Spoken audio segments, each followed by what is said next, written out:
Oremos mais uma vez. Pedimos também, nosso Pai, que Teu Espírito Santo nos conduza na compreensão da Tua Palavra e que, ao abrirmos a Escritura e meditarmos sobre ela, Tu queiras esclarecer nossa mente, inclinar a nossa vontade a fazer o Teu querer. Senhor, nós pedimos por cada pessoa aqui presente nessa noite, que o Senhor tome essa palavra a ser exposta e aplique de acordo com a necessidade de cada um, que o Senhor conhece tão bem. Oramos também por outras igrejas onde a pregação da palavra também está sendo feita, que o Senhor faça prosperar a palavra que da Tua boca saiu, para que ela não volte vazia, mas cumpra o Teu propósito, segundo o Teu querer, que é santo, justo, verdadeiro e bom. Ouve a nossa oração em nome de Jesus. Amém. Queridos, Romanos capítulo 1, 28 a 32, mas o nosso foco é o verso 32 nessa noite. E por haverem desprezado o conhecimento de Deus, o próprio Deus os entregou a uma disposição mental reprovável para praticarem coisas inconvenientes, cheios de toda injustiça, malícia, avareza e maldade, possuídos de inveja, homicídio, contenda, dolo e malignidade, sendo difamadores, caluniadores, aborrecidos de Deus, insolentes, soberbos, presunçosos, inventores de males, desobedientes aos pais, insensatos, pérfidos, sem afeição natural e sem misericórdia. Ora, conhecendo eles a sentença de Deus, de que são passíveis de morte os que tais coisas praticam, não somente as fazem, mas também aprovam os que assim procedem. Aqui no verso 32, o apóstolo Paulo chega na etapa final da descrição que ele faz da condenação do mundo gentil, da condenação do mundo pagão da sua época e, consequentemente, também, por analogia e aplicação, de todas as épocas posteriores e anteriores. Ele começou aqui no capítulo 1 a demonstrar o estado geral de pecaminosidade da raça humana. Aqui nesse capítulo ele vai falar que o mundo pagão está perdido, e no capítulo 2, que nós veremos próximo domingo, se Deus quiser, ele vai dizer que os judeus também estão perdidos. Os judeus receberam a lei de Deus, ao contrário dos pagãos que não receberam, mas isso não os tornou, ou não serviu para a salvação deles. Eles também estão perdidos. E ele vai terminar no capítulo 3 falando da condenação e da perdição geral da raça humana. Pagãos, gentios, judeus, não há exceção, todos pecaram e carecem da glória de Deus. Mas aqui no verso 32, ele termina de explicar ou de expor a perdição dos gentios, aqueles que nunca ouviram falar do nome de Deus, não receberam a lei de Moisés, não conhecem o Evangelho, mas que são, contudo, indesculpáveis. Isso porque, primeiro, Deus se revelou a eles, está aí do verso 18 até o verso 20, Deus fez uma revelação de si mesmo pela consciência e pela natureza. Depois os homens rejeitaram essa revelação, versos 21, 22 e 23. Então Deus retribuiu, entregando-os ao seu próprio coração, que vai do verso 24 até o verso 31, e a humanidade, em vez de se arrepender, ela se rebelou contra Deus, verso 32. Revelação, rejeição, retribuição e rebelião. Hoje, então, nós estamos na última etapa do processo, que é a rebelião da humanidade diante da santidade de Deus. O que é que Paulo nos ensina a respeito desse estado de rebelião que nós lemos no verso 32? Primeiro, que a humanidade está num estado de revolta contra a sentença de Deus. Existe uma sentença que Deus passa sobre todos aqueles que praticam aquilo que nós lemos no verso 29 a 30. Uma sentença que Paulo menciona aqui no verso 32, eles conhecem a sentença de Deus. Uma sentença é um veredito que um juiz passa depois que ele analisa uma situação, que ele pesou todas as evidências, analisou as provas, ouviu as testemunhas, então o juiz faz um despacho, ele passa uma sentença. Deus aqui, então, é descrito como o apóstolo Paulo, como o juiz do mundo. Ele não somente é o criador, sustentador do universo, mas ele também é o juiz de todas as coisas. Ele julga os atos e as ações das suas criaturas. E sendo santo, justo, verdadeiro, bom e reto, Deus desaprova e condena, vou usar um termo humano aqui, com todas as veras do seu coração, aquilo que as criaturas fazem e que é contrário à sua santidade e à sua bondade. Por isso, então, ele julga e passa essa sentença que Paulo diz aqui no verso 32. A sentença de Deus é essa, que são passíveis de morte os que cometem tais coisas. Então, o mundo todo está debaixo dessa sentença de Deus, que quem faz o que está aqui do verso 29 até o verso 31, somado com o que ele já disse nos versos 24 a 27, quem pratica estas coisas está condenado à morte por Deus. Há uma condenação de Deus sobre o pecado, e essa condenação ela é universal, ela é conhecida de todos, não é? A sentença basicamente está dizendo que a recompensa ou o castigo de quem quebra a lei de Deus ou desafia Deus ou rejeita a Deus é a morte. Verso 32, são passíveis de morte os que tais coisas praticam. A morte aqui, o apóstolo Paulo se refere aqui, não somente, em primeiro lugar, a morte espiritual. Ele vai falar disso mais no capítulo 3, e nós vamos esperar chegar no capítulo 3 para poder definir melhor. Mas já podemos adiantar. No pensamento de Paulo, bem como de toda a Bíblia, a morte não é apenas o ato ou aquele momento em que nós morremos fisicamente, mas envolve, em primeiro lugar, uma morte espiritual. Lá no jardim, Deus disse ao homem: no dia que você me desobedecer, você vai morrer. Adão tomou do fruto, comeu, desobedeceu a Deus e não morreu, mas não morreu fisicamente. Naquele instante ele morreu espiritualmente, houve uma separação entre ele e Deus. É esse o primeiro sentido da morte como resultado do pecado. Depois tem a morte física, que também é o castigo de Deus para a humanidade por causa da desobediência.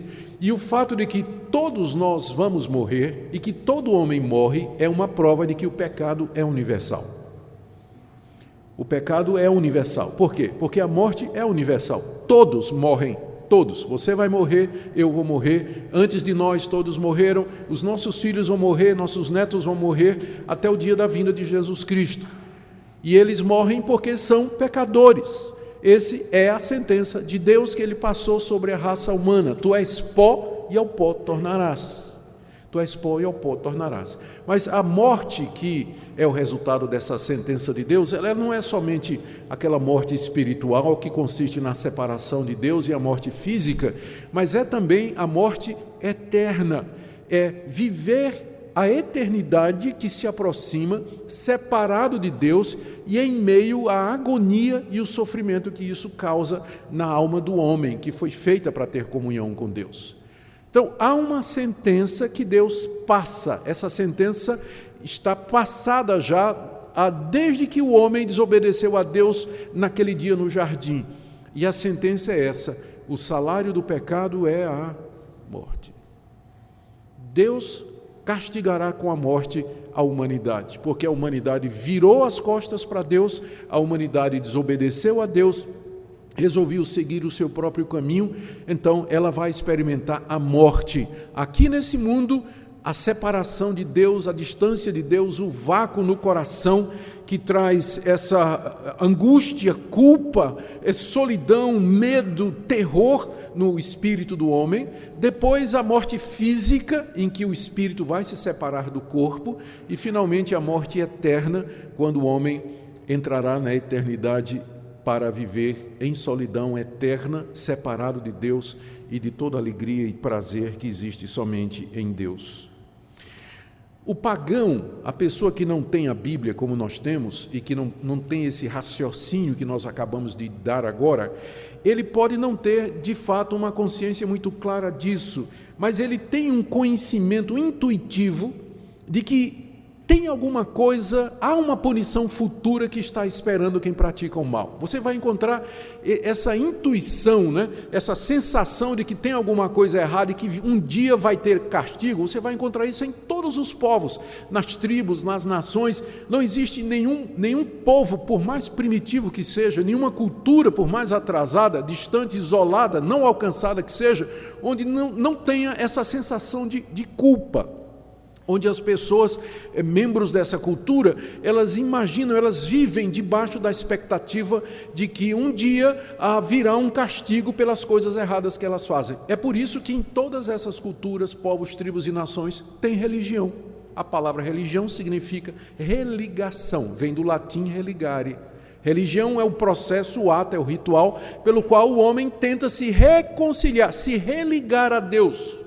Exatamente porque ele tem essa consciência de que não está bem com Deus, tem alguma coisa errada. Por isso eles oferecem sacrifícios aos seus deuses que eles inventam, eles se machucam, se autolaceram, se mortificam, tentam fazer determinadas coisas para apaziguar os deuses ou de alguma forma pagar a culpa que eles sentem que eles têm e que um dia haverá de trazer o castigo divino sobre eles. Há um exemplo aqui interessante na Bíblia dessa sensação de culpa, está no livro de Atos. Aqui no livro de Atos, capítulo 28, nós encontramos o relato do apóstolo Paulo, do naufrágio do navio em que o apóstolo Paulo estava a caminho de Roma. E o navio passou por uma grande tempestade, afundou, mas eles conseguiram escapar e chegaram numa ilha chamada Malta. Essa era uma ilha, diz aí o capítulo 28, que era habitada por bárbaros. Veja o que diz o verso 2. Os bárbaros nos trataram com singular humanidade. Então, era uma ilha habitada por um povo primitivo, que não tinha contato com o Evangelho, não tinha contato com os judeus, nunca ouviu falar de Deus, não tinha nenhuma noção dos 10 mandamentos como nós os conhecemos hoje. Mas veja o que aconteceu. Eles receberam o apóstolo Paulo e os demais tripulantes do navio, e de noite, por causa do frio, fizeram uma fogueira, né, ao ar livre, para todo mundo se aquecer. Aí Paulo resolveu ajudar. E Paulo foi pegar uma lenha lá. Quando Paulo foi no mato pegar a lenha, o que aconteceu? Uma cobra, uma víbora, pegou na mão de Paulo, mordeu Paulo na mão. Olha a reação dos bárbaros aqui no verso 4.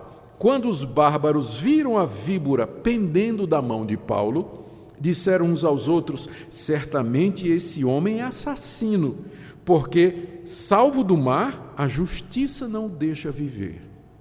Eles eram pagãos, mas eles tinham essa consciência. Na hora que eles viram a cobra pegando, eles disseram: a justiça, que eles não sabem o nome, que eles não conheciam Deus, mas eles tinham consciência de que há uma justiça. A justiça está atrás desse homem. Primeiro, mandou a tempestade, ele não morreu. Agora mandou a cobra. Ele tem que ser um assassino, porque a justiça está atrás dele. Então, esses pagãos, eles tinham essa noção de que há uma lei, há um poder superior que julga o que é errado e que executa a sentença.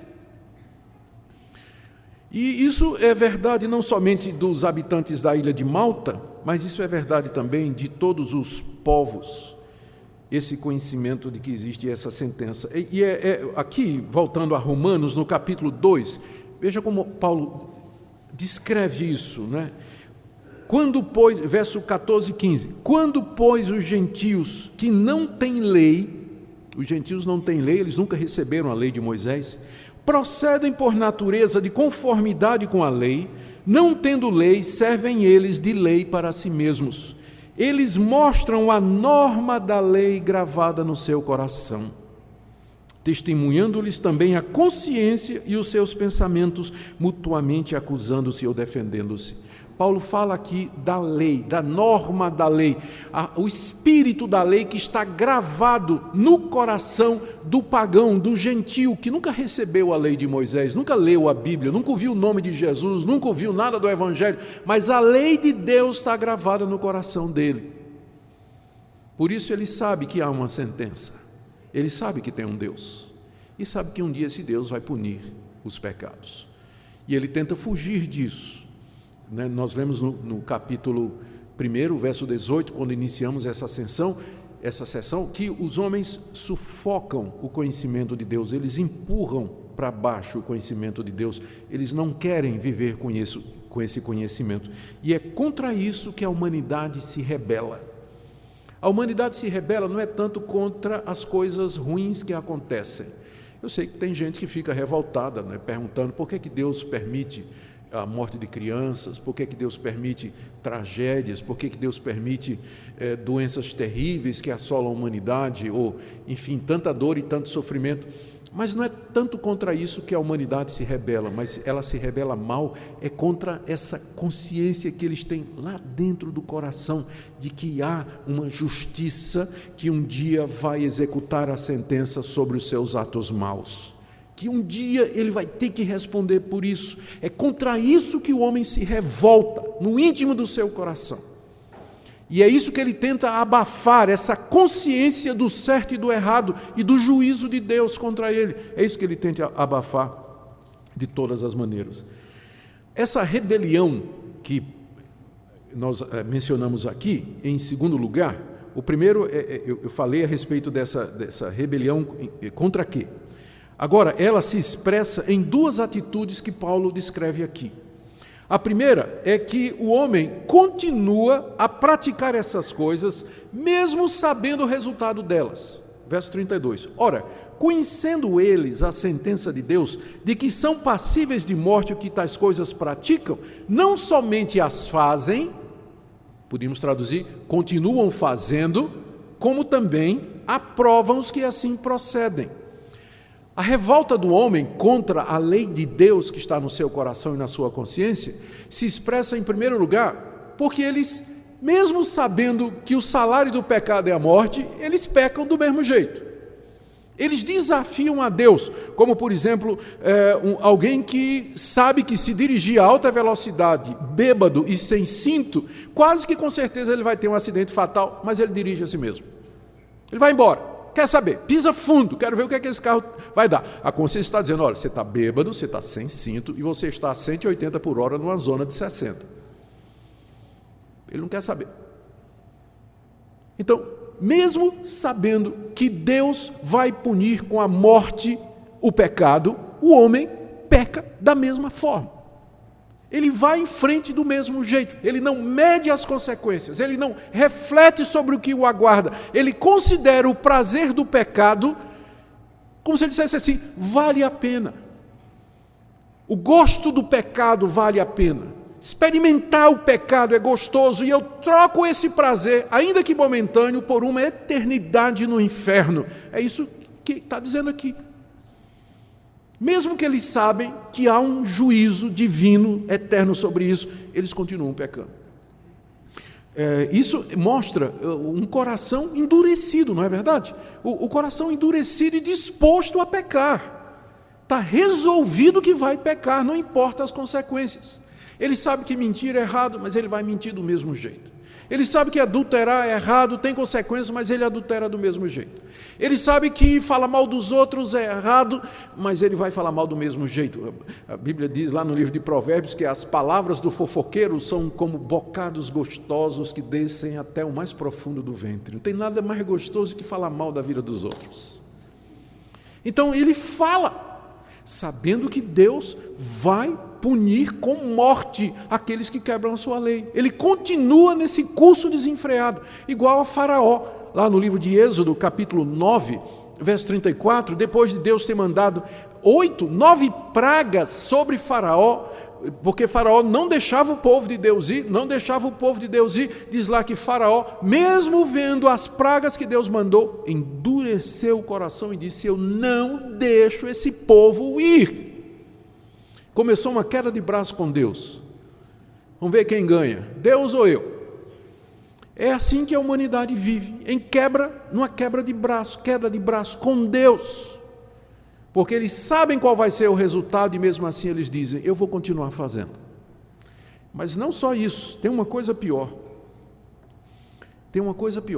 O homem não somente desafia Deus praticando essas coisas, mas ele aprova quem faz também.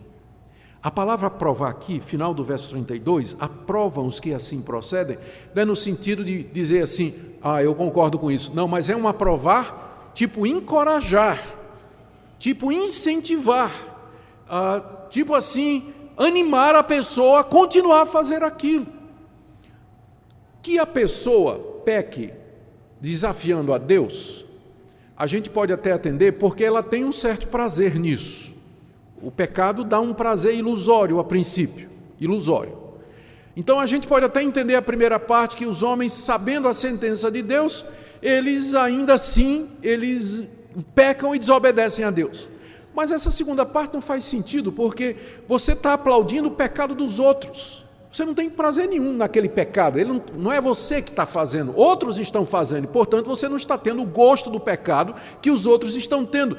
E se pelo menos você tivesse uma recompensa, tipo assim, eu estou sentindo prazer no que eu estou fazendo, até a gente entende, mas você aplaudir, encorajar outras pessoas a fazer aquilo que leva à sentença de morte, isso aqui passa a nossa compreensão. Aqui é o fundo do poço. É aqui que Paulo termina o processo. Ele está dizendo que a humanidade não somente desafia Deus, mas eles se encorajam. Eles se encorajam a fazer isso. Quando, por exemplo, um país passa leis que chama o errado de certo e proíbe que a gente diga o certo porque considera errado. Quando o país passa leis que incentivam a imoralidade, a perversão, a mudança das coisas naturais. Esse é o fundo do poço. Quando os pais levam os filhos a praticar coisas. Eu cresci numa época, eu não sei como é aqui no Centro-Oeste, mas no Nordeste não eram todos os pais, mas os homens lá no Nordeste, né, os pais, quando o filho, tinha o maior orgulho de ter um filho, mas quando o filho fazia 16, 17 anos, levava para a zona de prostituição, para o filho virar homem. Apresentava prostituta para ele virar homem. Eu cresci nesse ambiente. Ou seja, é claro que o pai faz também, não é? E agora ele leva o filho também. Eu fico pensando noutra coisa, que é muito comum também, pornografia. É uma forma disso aqui. Quando se consome pornografia, você está aprovando aquilo, você está contribuindo para essa indústria, que é uma das indústrias mais rentáveis no mundo hoje, que movimenta milhões de dólares anualmente. Pode ser que você não faça, mas você está aprovando aqueles que fazem. E tantas outras maneiras em que a nossa sociedade comete isso, mostrando que nós realmente chegamos no fundo do poço. O apóstolo Paulo conhecia bem de perto essas coisas. Paulo nasceu numa cidade chamada Tarso, que era da província da Cilícia. E a Cilícia era uma das 3 regiões com C, que eram consideradas as regiões mais depravadas do Império Romano: Capadócia, Cilícia e Creta. E Paulo nasceu exatamente na capital da Cilícia, que era Tarso. Então, ele estava muito bem familiarizado com o mundo pagão. Ele conhecia essas abominações. Ele sabe o que é que ele está dizendo aqui, que os homens não somente desafiam a Deus, fazendo as coisas que estão debaixo da sentença de Deus, mas eles se encorajam. As pessoas sim, por que uma pessoa encoraja a outra a fazer o que está errado? Porque ela vai poder dizer, não sou eu só, fulano também faz. Quando os pecadores fazem as coisas juntos, eles pecam melhor em grupo, não é? Porque um apoia o outro. Se alguém fica assim, não, mas talvez isso aqui não seja. Não, que é isso, cara, está de boa. Vamos fazer isso aqui, eu estou junto, vamos embora. Se der errado, dá para nós. Não é só você. Então os pecadores se apoiam. Eles saem procurando apoio. Saem incentivando um ao outro, já para aliviar a consciência, como quem diz assim, eu não sou o único errado. Não sou o único errado. Essa rebelião, portanto, ela se expressa, essa rebelião contra Deus se expressa nessas 2 atitudes, na teimosia do homem em continuar no pecado, mesmo sabendo as consequências, e também no fato de que ele encoraja outros a seguir no mesmo caminho. Deixe-me agora trazer um terceiro ponto, que eu já mencionei. Meu primeiro ponto foi que a rebelião é contra a sentença de Deus. O segundo é que essa rebelião se expressa de 2 maneiras: continuar a fazer a si mesmo, encorajar outros. Meu terceiro ponto aqui é que essa rebelião ela é bem consciente. Às vezes a gente tem a impressão de que as pessoas fazem coisas erradas porque elas não têm consciência do certo e do errado. Mas essa passagem aqui tira de nós essa ilusão a respeito de alguma bondade que haja no coração humano.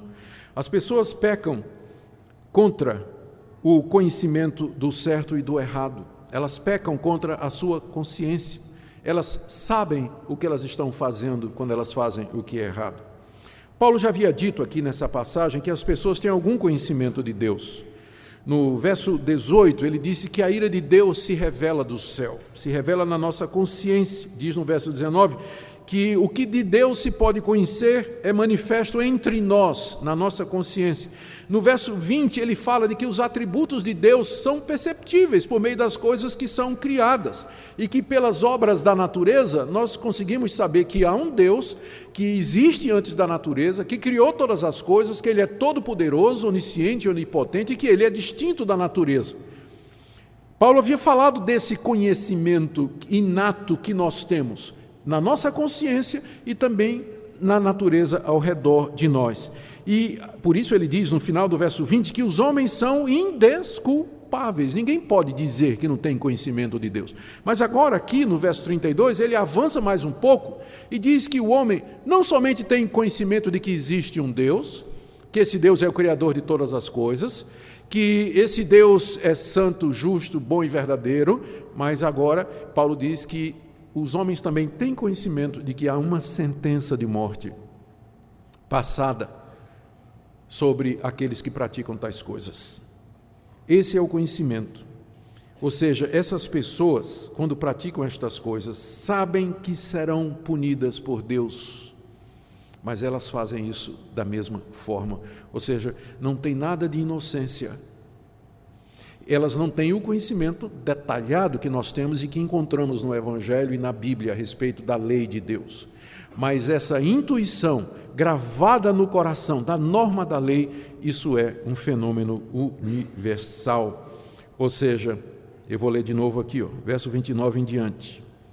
Quem pratica a injustiça, a malícia, a avareza, a maldade, a inveja, o homicídio, a contenda, o dolo, a malignidade, a difamação, a calúnia, quem aborrece a Deus é insolente, soberbo, presunçoso, quem inventa males é desobediente aos pais, quem é insensato, pérfido, não tem afeição natural e sem misericórdia, e quem muda, voltando para o verso 26 e 27, as relações íntimas por outro contrário à natureza, homem com homem, mulher com mulher, está fazendo isso conscientemente e sabendo que estas coisas recebem a sentença de morte da parte de Deus.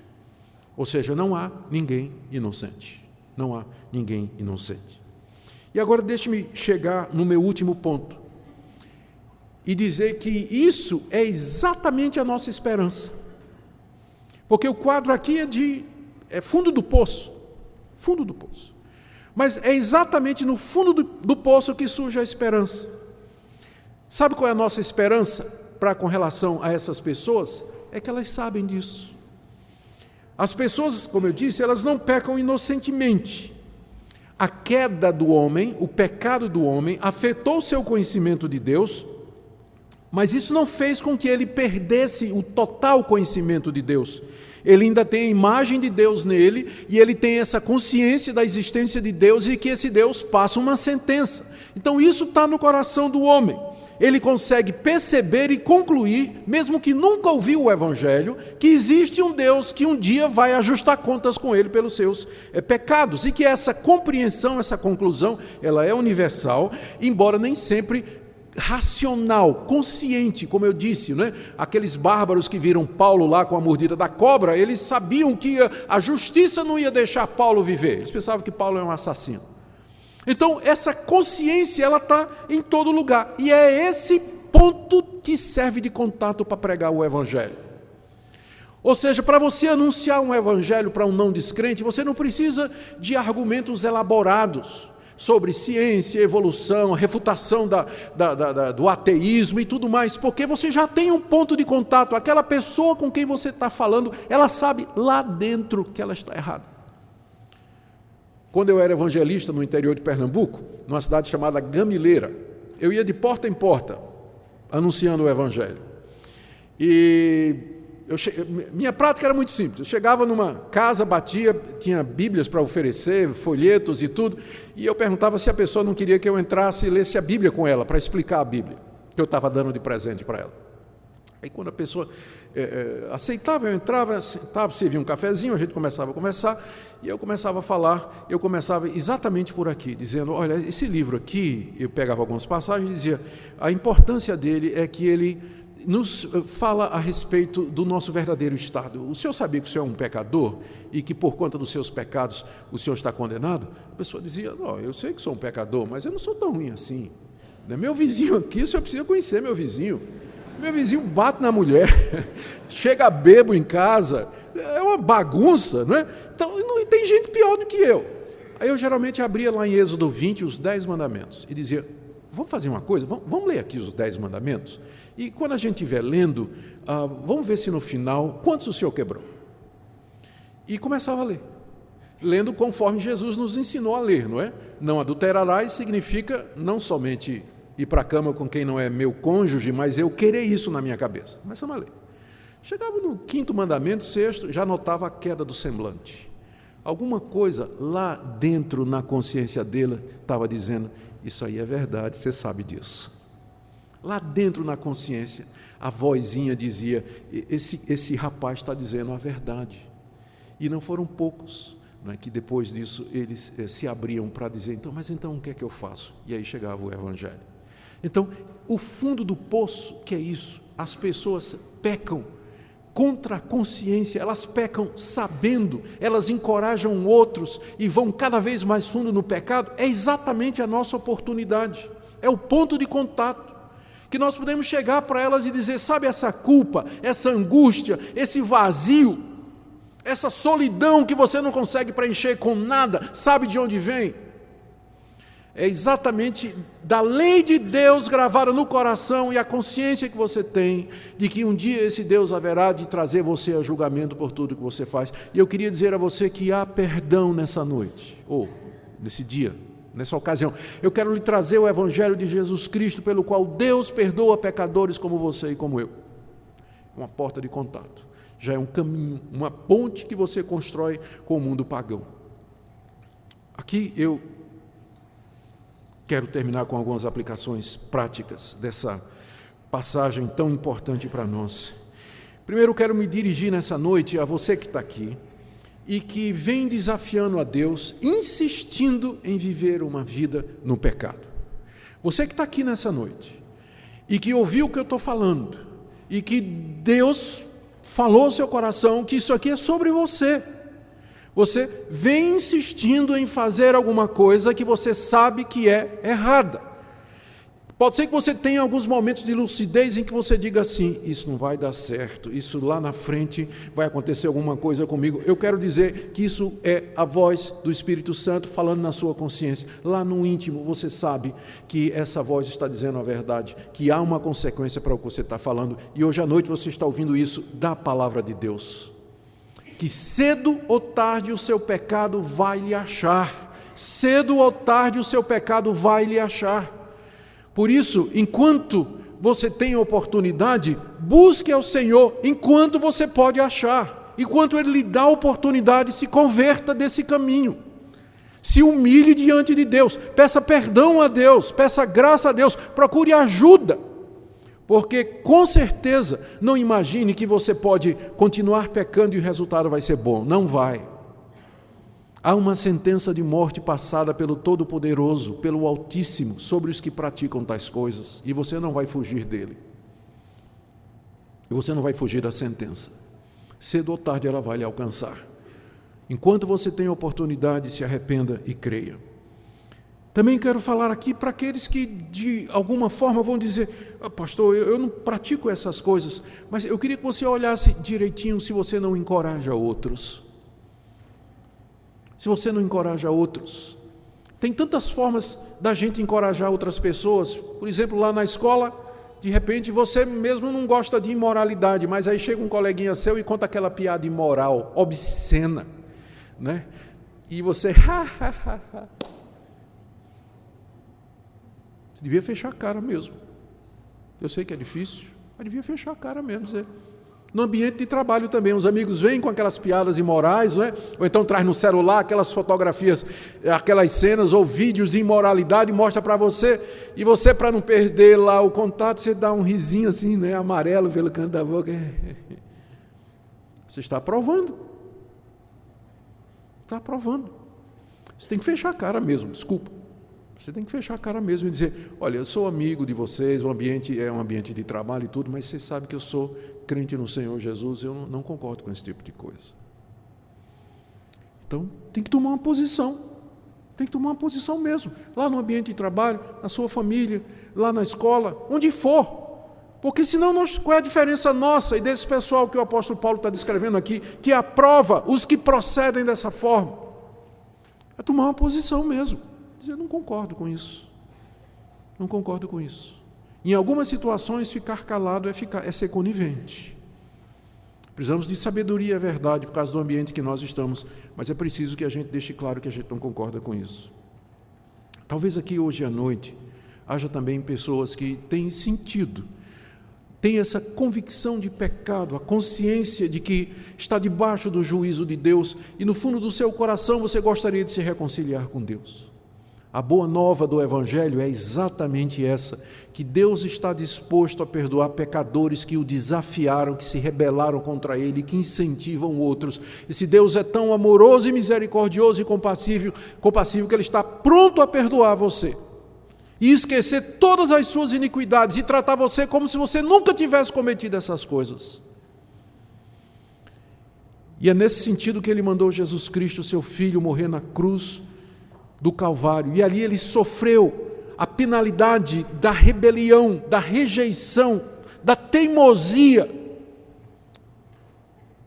e portanto Ele pode perdoar você, se você humildemente chegar diante dEle e dizer, eu não mereço outra coisa, senão a sentença de morte, sou culpado, mas eu não vim pedir justiça, eu vim pedir misericórdia.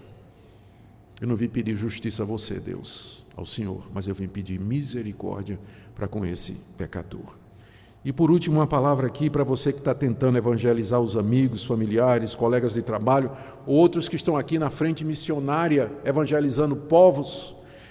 Tenham ânimo, a mensagem de vocês soa verdadeira no ouvido deles, lá no coração que vocês estão dizendo, eles sabem que é certo. Eles sufocam, eles não querem admitir, eles lutam, eles vêm com teorias, tentam justificar, mas saiba pela Bíblia que lá no fundo eles conhecem a sentença de Deus. E o que você está dizendo, lá dentro a vozinha concordando, ele está dizendo a verdade. Cala a boca, ele vai dizer isso, não é? Vai tentar abafar a consciência, mas ela vai dizer que é verdade. Então, há um ponto de contato, explore isso, fale disso.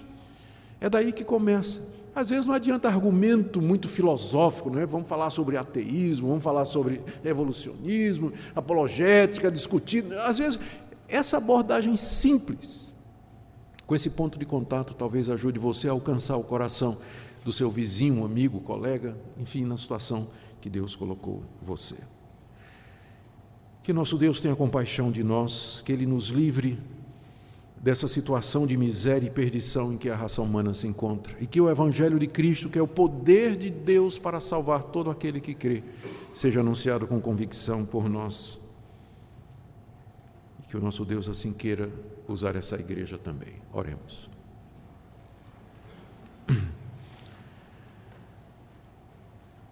Ó Deus, tenha misericórdia de nós, não nos trate segundo os nossos pecados, mas segundo a Tua misericórdia que nos foi dada em Cristo Jesus, pedimos que Te aproximes de nós, ajuda-nos a testemunhar para as pessoas ao nosso redor, lembrando, Senhor, que elas sabem a sentença do Senhor. Ajuda-nos a ser arautos de boas novas, anunciando aos perdidos que há salvação em Cristo Jesus. Oramos pelos nossos missionários, pastores, obreiros, evangelistas, pregadores, por cada um de nós que tem a missão, o dever, a obrigação de testemunhar da graça de Deus aos outros. Oramos que o Senhor quebre esse círculo fatal, devastador de pecado, endurecimento e afundamento cada vez maior. Use essa igreja para levar o Evangelho a essa cidade e outras partes do mundo, em nome de Jesus.